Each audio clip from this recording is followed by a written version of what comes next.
আসসালামু আলাইকুম, তাহমিনাস কিচেনে আজকে আমি আপনাদের সাথে বুটের ডালের হালুয়া রেসিপিটি শেয়ার করব। কিভাবে কোনো ধরনের ঝামেলা ছাড়াই খুব সহজে হালুয়াটি আপনারা তৈরি করে নিতে পারেন, আর তৈরি করতে খুব বেশি সময়ও প্রয়োজন হয় না। তো এর জন্য আমি চুলায় একটি প্যান বসিয়ে দিয়ে দিচ্ছি হাফ কাপ পরিমাণ সয়াবিন তেল। আপনারা চাইলে এখানে ঘিটা ব্যবহার করতে পারেন। তারপর দিয়ে দিচ্ছি দুটো এলাচ, একটা তেজপাতা আর দারচিনি। একটু ভেজে নিয়ে দিয়ে দিচ্ছি 1 কাপ পরিমাণে সিদ্ধ করে রাখা বুটের ডাল। এখানে আমি বুটের ডালটাকে সামান্য পরিমাণ লবণ দিয়ে খুব ভালো মতো সিদ্ধ করে পাটায় বেটে নিচ্ছি। আপনারা চাইলে ব্লেন্ড করেও নিতে পারেন। তারপর দিয়ে দিচ্ছি হাফ কাপ পরিমাণে চিনি। এখানে মিষ্টিটা আপনারা আপনাদের টেস্ট অনুযায়ী অ্যাড করবেন। আমার কাছে এতটুকু মিষ্টি পারফেক্ট মনে হয়েছে।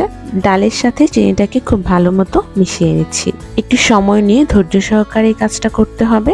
এভাবে অনবরত নেড়ে চেড়ে ডালটাকে ভাজা ভাজা করতে হবে। এ পর্যায়ে চুলার জাল অবশ্যই মিডিয়াম লো হিটে থাকবে। হাই হিটে দিয়ে হালুয়াটাকে রান্না করা যাবে না। চিনিটা খুব ভালো মতো গলে গেলে দিয়ে দিচ্ছি বাদাম কুচি। আমি একটু বেশি পরিমাণে বাদাম কুচি দিচ্ছি, এতে করে যখন আপনি হালুয়াটা খাবেন তখন প্রতিটা বাইটে বাদাম পড়বে, এতে করে খুব ভালো লাগবে। এই পর্যায়ে হালুয়াটা কিন্তু অনেকটাই ঘন হয়ে এসেছে। এখন আমি এতে দিয়ে দিচ্ছি 1 টেবিল চামচ পরিমাণে ঘি। ঘি দিলে খুব সুন্দর একটা ফ্লেভার আসবে, এতে করে হালুয়ার টেস্ট অনেক বেশি বেড়ে যাবে। অবশ্যই নেড়ে চেড়ে হালুয়াটাকে ভাজা ভাজা করে নিতে হবে, তা না হলে নিচে লেগে যাবে। আর আমি যে আস্ত মশলাগুলো ব্যবহার করেছিলাম, এখন এই মশলাগুলোকে তুলে ফেলে দিচ্ছি। এগুলো খাওয়ার সময় দাঁতে পড়লে খুব বাজে টেস্ট আসে। যখন দেখবেন বুটের ডালটা প্যানের গা ছেড়ে দিচ্ছে এবং খুব সুন্দর একটা কালার চলে আসবে, তখনই বুঝে নেবেন বুটের ডালের হালুয়াটা তৈরি হয়ে গেছে।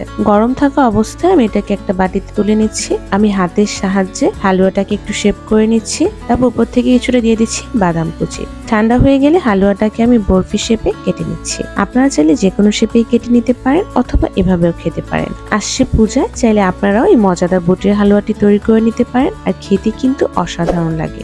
আশা করি আপনাদের কাছে আমার রেসিপিটা ভালো লেগেছে। ভালো লেগে থাকলে প্লিজ সাবস্ক্রাইব মাই চ্যানেল। আল্লাহ হাফেজ।